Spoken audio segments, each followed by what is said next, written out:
Good evening students. स्वागत है आप सबका। मैं हूं सूर्य प्रकाश शर्मा और आजकल हम पढ़ रहे हैं ब्रिटिश संविधान।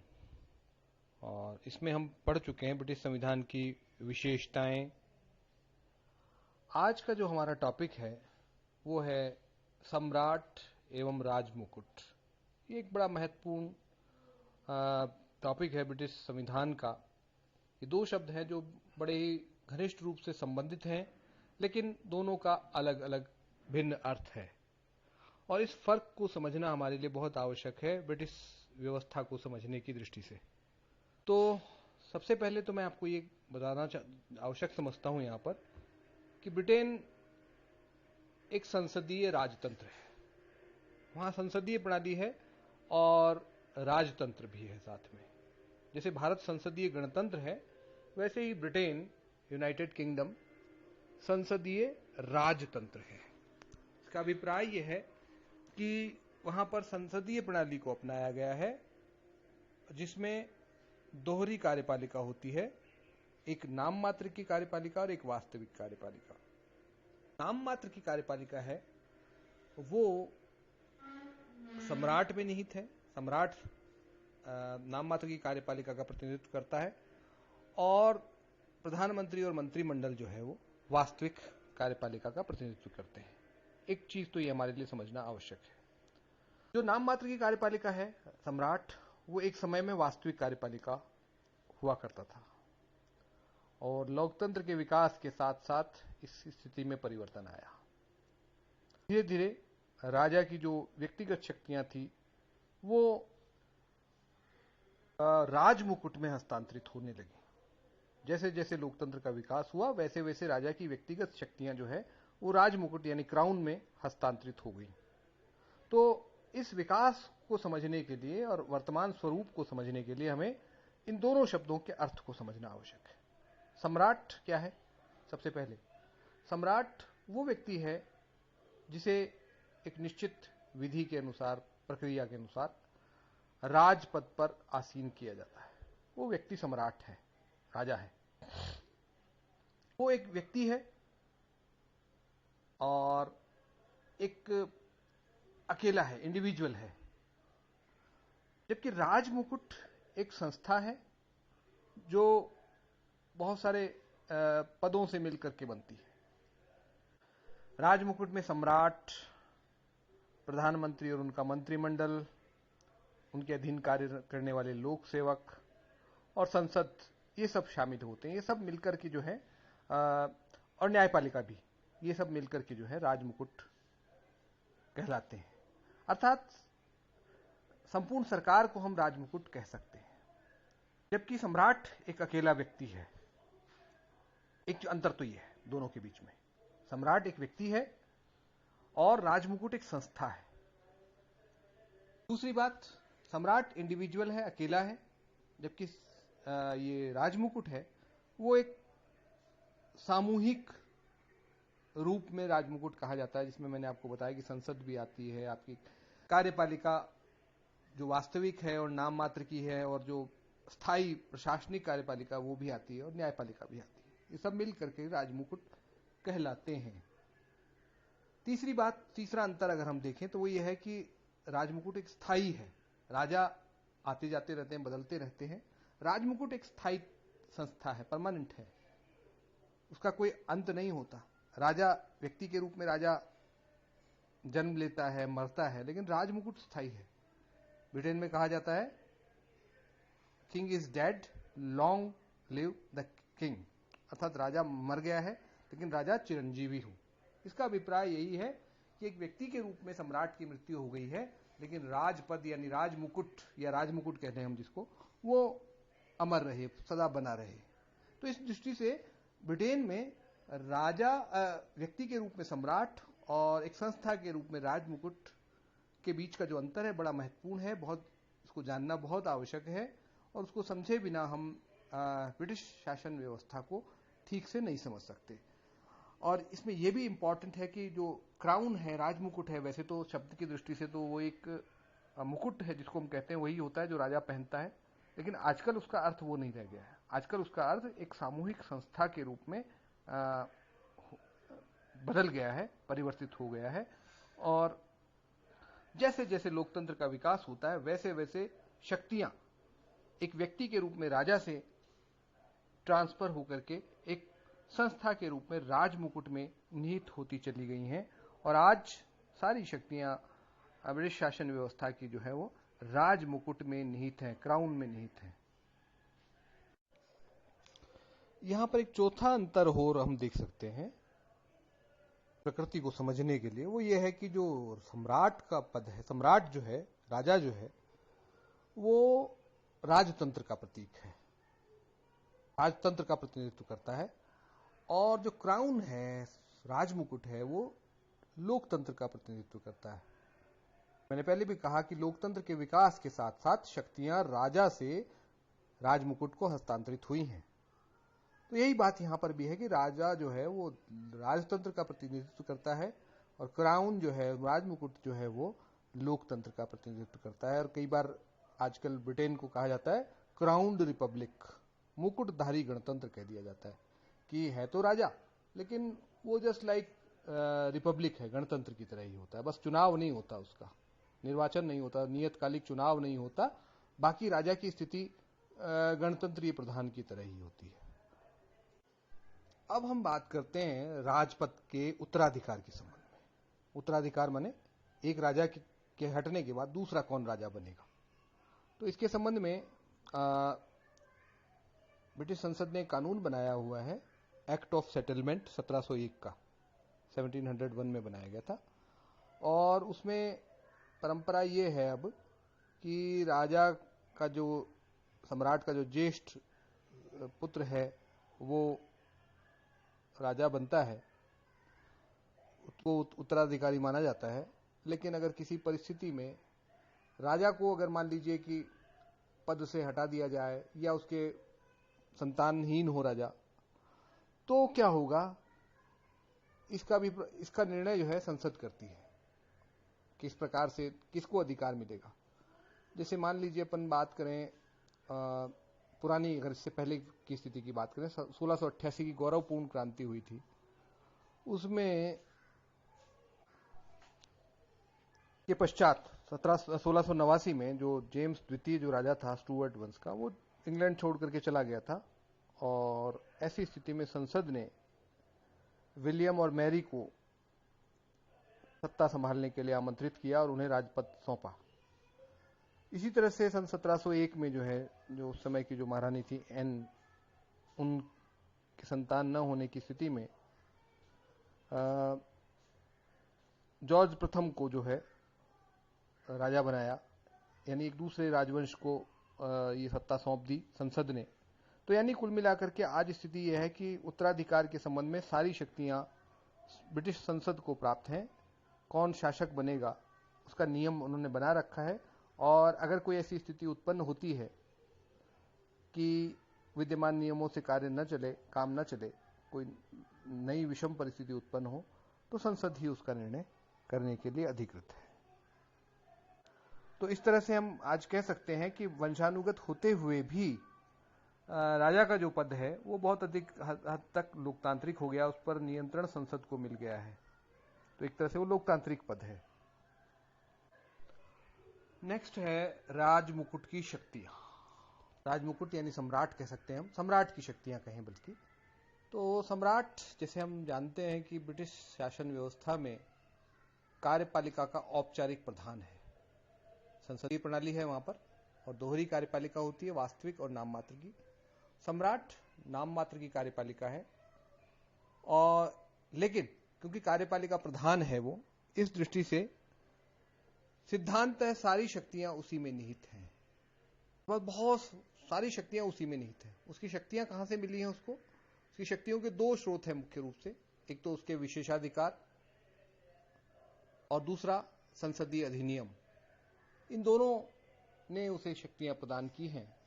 और उसकी शक्तियों को अगर हम देखें तो हम देख सकते हैं सबसे पहले कार्यपालिका शक्तियां, क्योंकि वो कार्यपालिका का प्रधान है तो इस दृष्टि से सारी कार्यपालिका शक्ति उसमें निहित है, जिसमें उच्च पदों पर नियुक्तियां करना हो सकता है, या संसदीय अधिनियमों को क्रियान्वित करना हो सकता है, या वो युद्ध और शांति की घोषणा करने की शक्ति उसके पास हो सकती है, या फिर वो जो है स्थानीय स्वशासन की संस्थाओं के संचालन की शक्तियां उसी के पास हैं। यानी कुल मिलाकर के ब्रिटिश सरकार की जो कार्यपालिका शक्तियां हैं, सारी शक्तियां उसी में निहित हैं। ये अलग बात है कि वो शक्तियां नाम मात्र की हैं उसके पास, उन शक्तियों का वास्तविक प्रयोग मंत्रिमंडल के द्वारा किया जाता है। इसको हम अभी अगले भाग में समझने की कोशिश करेंगे। दूसरा, विधायी शक्तियां उसमें सारी निहित हैं। वही संसद के सत्र को बुलाता है, उसमें अभिभाषण देता है, लोक सदन को विघटित कर सकता है।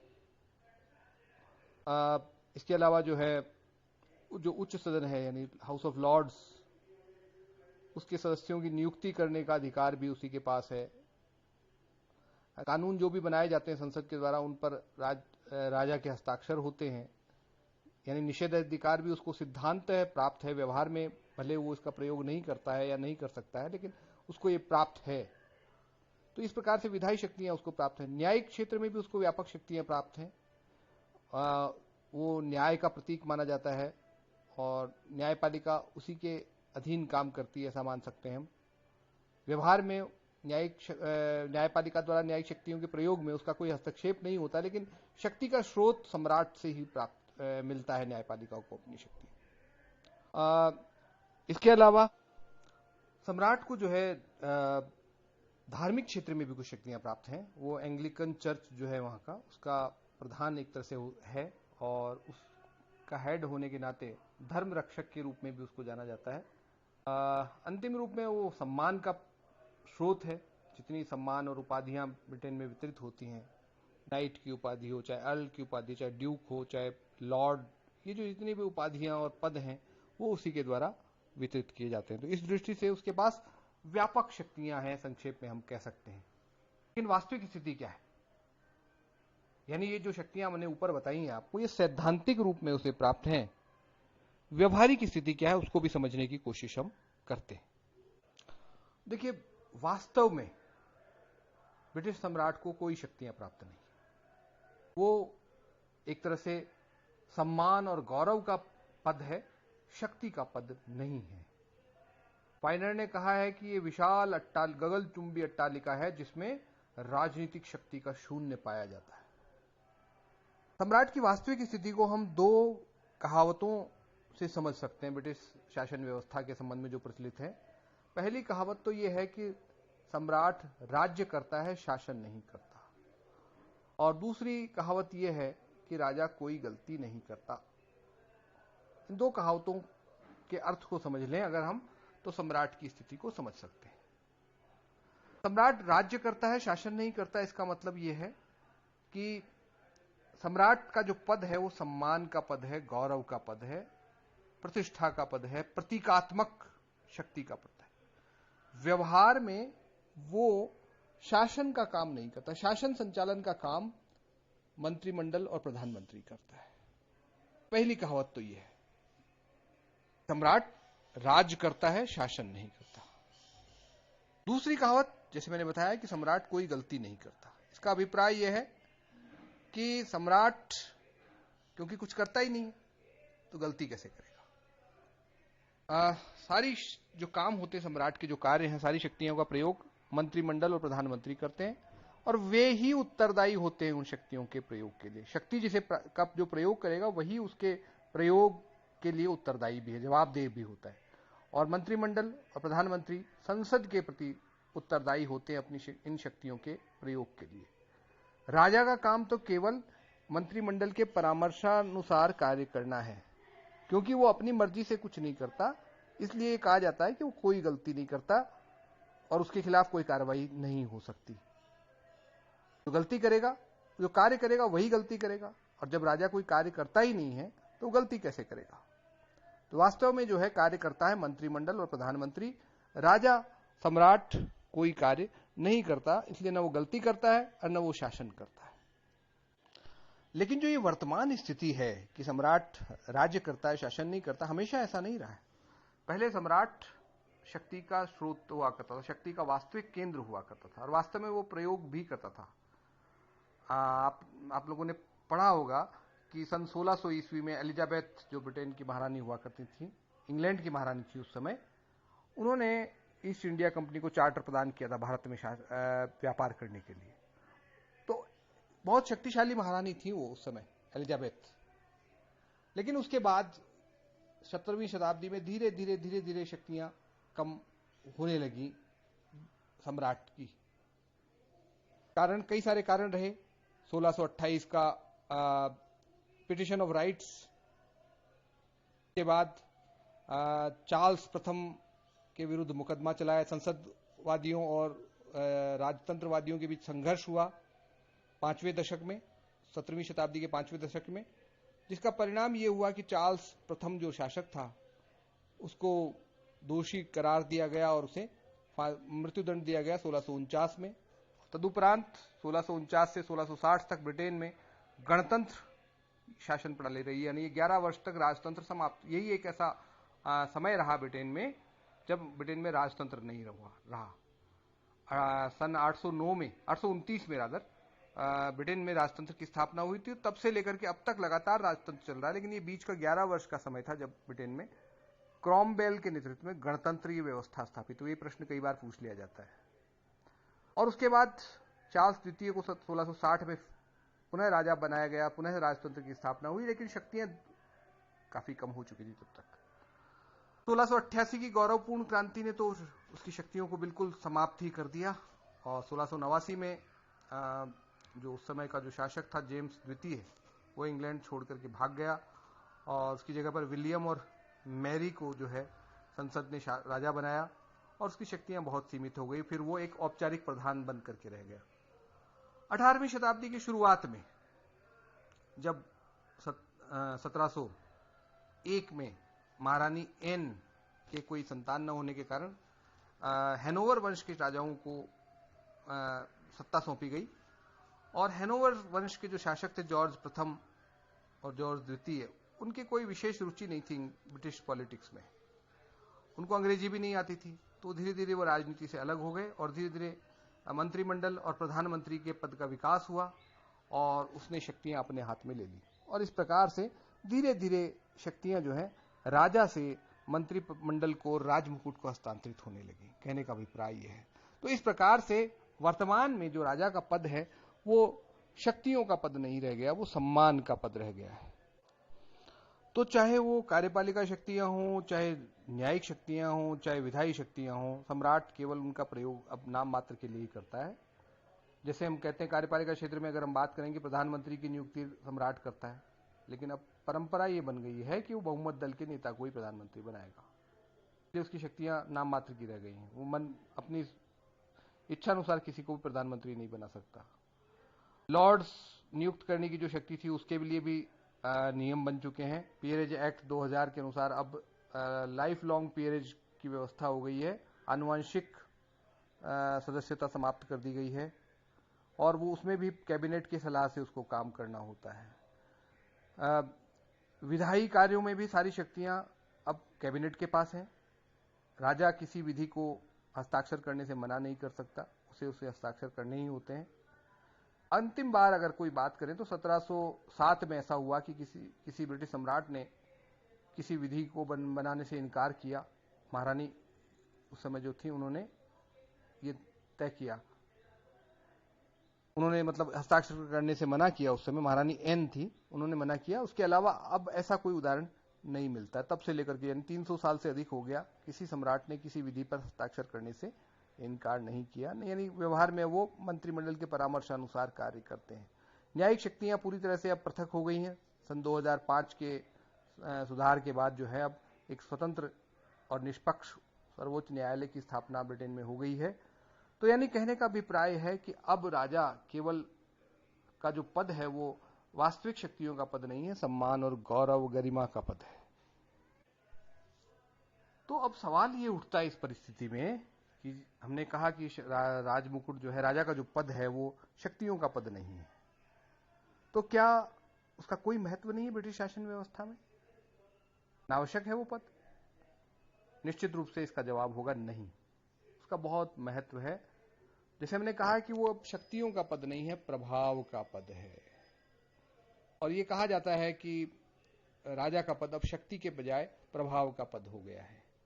और अपने इस प्रभाव का इस्तेमाल राजा कैसे करता है, सम्राट कैसे करता है, इसको समझाया है बेजहॉट ने। एक बड़े प्रसिद्ध विधिवेत्ता हुए हैं ब्रिटेन में, बेजहॉट। उन्होंने कहा कि सम्राट अपने प्रभाव का इस्तेमाल 3 तरीकों से करता है। एक तो उसको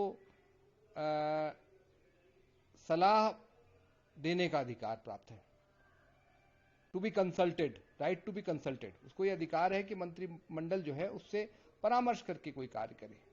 दूसरा, उसे प्रोत्साहन देने का अधिकार है। और तीसरा, उसे चेतावनी देने का अधिकार है। इन 3 तरीकों से वो अपने प्रभाव का इस्तेमाल करता है। और बेजहॉट का यह भी कहना है कि एक बुद्धिमान राजा को इससे अधिक अधिकारों की आवश्यकता नहीं होती। और हम देखें तो बहुत से जो सम्राट हुए हैं, बड़े प्रभावशाली सम्राट हुए हैं, जैसे रानी विक्टोरिया 1837 से 1901 तक जो है बड़ी प्रभावशाली शासिका रही हैं ब्रिटिश शासन व्यवस्था में। इसी तरह से एडवर्ड सप्तम, जॉर्ज पंचम, जॉर्ज षष्ठम, ये जो शासक हुए हैं ये बड़े प्रभावशाली। और वर्तमान जो महारानी है एलिजाबेथ, जिनको लगभग 68 साल का कार्यकाल पूरा कर चुकी हैं अपने राज का, जो सबसे अब तक किसी ब्रिटिश सम्राट का सबसे लंबा कार्यकाल है दुनिया भर में। मुझे लगता है किसी राजा का सबसे बड़ा कार्यकाल है। निश्चित रूप से ब्रिटिश सम्राट के रूप में तो ये सबसे बड़ा कार्यकाल है। और अपने इस प्रभाव के चलते ही इन सम्राटों ने बड़ी महत्वपूर्ण भूमिका निभाई है ब्रिटेन शासन व्यवस्था में। जैसे 1931 की बात करें अगर, तो जो राष्ट्रीय सरकार बनी ग्लैडस्टन के मैकडोनाल्ड के नेतृत्व में, वो बड़ी उस समय के जो शासक सम्राट थे उनकी महत्वपूर्ण भूमिका उसमें रही है। युद्ध के दौरान भी उन्होंने ब्रिटिश सम्राट ने बड़ी महत्वपूर्ण भूमिका निभाई थी और ब्रिटिश राज्य का नेतृत्व किया। अब सवाल यह है कि ब्रिटिश सम्राट को यह प्रभाव क्यों प्राप्त है, क्यों ब्रिटिश सम्राट इतना प्रभावशाली है, उसके पीछे क्या कारण है। कारणों को समझने की कोशिश करते हैं। सबसे पहला और महत्वपूर्ण कारण यह है कि सम्राट के पद का ऐतिहासिक महत्व है। ये ऐसी चीज है ब्रिटिश शासन व्यवस्था में जो निरंतरता का प्रतीक है। सन 829 में ब्रिटेन में राजतंत्र की स्थापना हुई, तब से लेकर आज तक राजतंत्र, राजा का पद कायम है। बीच के केवल 11 वर्ष 1649 से 1660 का जो है समय छोड़ दें तो राजपद कायम रहा है वहां पर। और ये एक धरोहर है, एक धरोहर की तरह देखा जाता है राजा के पद को ब्रिटेन में। इस कारण से उसके पद का बड़ा महत्व है। दूसरा जो प्रभाव कारण होता है राजा के व्यक्तित्व का, राजा के महत्व का दूसरा कारण है उसका व्यक्तित्व। कई राजाओं ने बड़े मतलब कहेंगे प्रभावशाली व्यक्तित्व के धनी थे राजा, और उन्होंने शासन व्यवस्था में अपने इस व्यक्तित्व के कारण बड़ा प्रभाव छोड़ा। जैसे रानी विक्टोरिया का जो व्यक्तित्व था वो बहुत ही महत्वपूर्ण था, बहुत ही प्रभावशाली था, और उस प्रभावशाली व्यक्तित्व के कारण उन्होंने बड़ी महत्वपूर्ण भूमिका निभाई अपने शासनकाल में। तीसरा कारण यह है उनका लंबा अनुभव। शासन व्यवस्था के बारे में उनका अनुभव बड़ा लंबा होता है, लंबे समय तक वो पद पर कायम रहते हैं। उदाहरण के लिए रानी विक्टोरिया जो हैं वो सन 1837 से 1901 तक लगभग 64 साल तक पद पर रहीं। वर्तमान जो महारानी हैं 1952 से अब तक पद पर कायम है। 68 वर्ष का कार्यकाल उनका, 68-69 साल का कार्यकाल उनका लगभग हो चुका है। वर्तमान एलिजाबेथ सेकंड जो हैं अभी इस समय। तो इस लंबे कार्यकाल के कारण उन्हें बहुत सारी परिस्थितियों का अनुभव हो जाता है। मंत्री तो बदलते रहते हैं, प्रधानमंत्री बदलते रहते हैं, लेकिन सम्राट निरंतरता का प्रतीक बनकर बना रहता है। और वो अपने इस प्रभावशाली, अपने लंबे अनुभव का कारण जो है बड़ी महत्वपूर्ण भूमिका निभाने की स्थिति में होता है। चौथा कारण है उसके महत्व का, यानी उसके प्रभाव का, वो है उसकी निष्पक्षता। सम्राट निष्पक्ष होता है, किसी दल से उसका कोई संबंध नहीं होता, दलीय राजनीति से अलग रहता है, और उसका पक्ष भी उसका होता है और विपक्ष भी उसका होता है। दोनों मिलकर के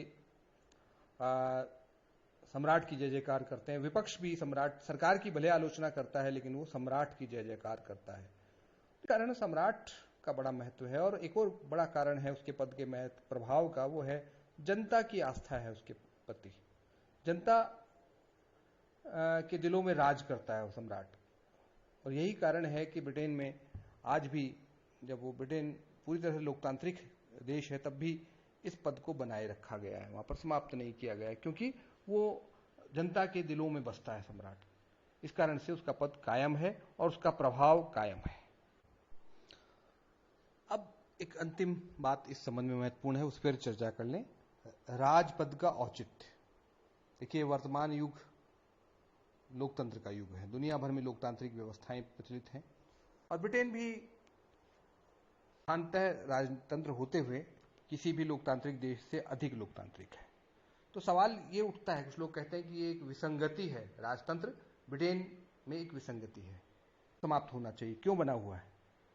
तो इसके पीछे कुछ कारण हैं जो इसको आज भी उपयोगी बनाते हैं और आज भी राजपद बना हुआ है ब्रिटेन में। इसके पीछे जो कारण है, वो सबसे पहला कारण उसकी ऐतिहासिक महत्व है, जिसकी हमने चर्चा की। 829 से मैंने कहा कि कायम है लगातार राजपद। दूसरा कारण है ब्रिटिश सम्राटों की अराजनीतिक भूमिका। ब्रिटिश सम्राट जो है अब ये स्वीकार कर चुके हैं कि वे उन्हें केवल औपचारिक भूमिका निभानी है और वो वास्तविक राजनीति में हस्तक्षेप नहीं करते, वो निष्पक्ष रहते हैं राजनीतिक मामलों में। और यही कारण है कि आज उनका सम्मान बना हुआ है और वो अब कोई भी दल राजपद को समाप्त करने की बात नहीं करता। ब्रिटेन में सन 1878 के बाद गणतंत्रीय आंदोलन समाप्त हो गया पूरी तरह से। अब कोई भी राजनीतिक दल जो है गणतंत्र को समाप्त करने की बात वहां पर नहीं करता। कारण यह है कि ब्रिटेन का जो सम्राट है वो निष्पक्ष है, राजनीति में उसकी कोई मतलब सक्रिय भूमिका नहीं है, किसी दल के प्रति पक्षपात नहीं करता। इस कारण से किसी को उस पर कोई आपत्ति नहीं है। आर्थिक पक्ष भी है इसका कि भाई कोई भी पद बनाएंगे आप, अगर मान लीजिए राष्ट्रपति का पद बनाते हैं भारत की तरह सम्राट को हटा करके, तो उसका चुनाव कराना पड़ेगा और फिर उसकी राजनीतिक भूमिका हो जाएगी, चुनाव होगा तो सम्राट का पद ज्यादा बेहतर है, जिसकी कोई राजनीतिक महत्वाकांक्षा नहीं है, राजनीतिक भूमिका नहीं है शासन में। तो इसलिए ब्रिटेन में एक आर्थिक तर्क भी है सम्राट के पक्ष में। इसके अतिरिक्त जो सम्राट है वो ब्रिटेन की राष्ट्रीय एकता का प्रतीक है। युद्ध और शांति में, खासकर युद्ध के समय में, वो राष्ट्र की एकता, राष्ट्र का प्रतिनिधित्व करता है, राष्ट्र का प्रतीक बन जाता है। और जब सम्राट कहता है अपनी प्रजा से, यह आह्वान करता है कि उसे जनता की आवश्यकता है, सेवाओं की आवश्यकता है, तो जनता देशभक्ति से प्रेरित होकर उसके पीछे चल पड़ती है। युद्ध के काल में खासकर उसके पद का महत्व और भी बढ़ जाता है। तो कुल मिलाकर के इन परिस्थितियों में, इन कारणों से आज लोकतंत्र के युग में भी सम्राट के पद का महत्व बना हुआ है और वो निरंतर बना रहेगा। और इसका सबसे बड़ा कारण है कि आज सम्राट ने अपने आप को बदली हुई परिस्थिति के अनुरूप ढाल लिया है और इसी कारण सम्राट के पद का लोकतांत्रिकरण हो गया है। और ऑग ने कहा है कि ब्रिटिश शासन जो है, ब्रिटिश राज्य जो है, वो एक क्राउन्ड रिपब्लिक है, मुकुटधारी गणतंत्र है। यानी राजतंत्र है लेकिन वो राजतंत्र मुकुट के रूप में चल रहा है, गणतंत्र बन गया है, गणतंत्र की तरह ही संचालित हो रहा है, ये कहना है ऑग का। तो इसी के साथ हम अपनी बात समाप्त करते हैं इस मुद्दे पर। आप लोगों को अगर कोई समस्या हो, कोई कठिनाई हो, तो आप मुझे कमेंट बॉक्स में अपनी बात कह, और अगर आपको समझ में भी आता है, जो भी आपको समझ, कोई चीज कठिनाई हो, उस पर भी आप अपना फीडबैक दें। और अगर आपको समझ आया तो अब तो भी आप अपना फीडबैक दें। इससे क्या होता है कि एक संवाद की स्थिति बनी रहती है। Thank you very much.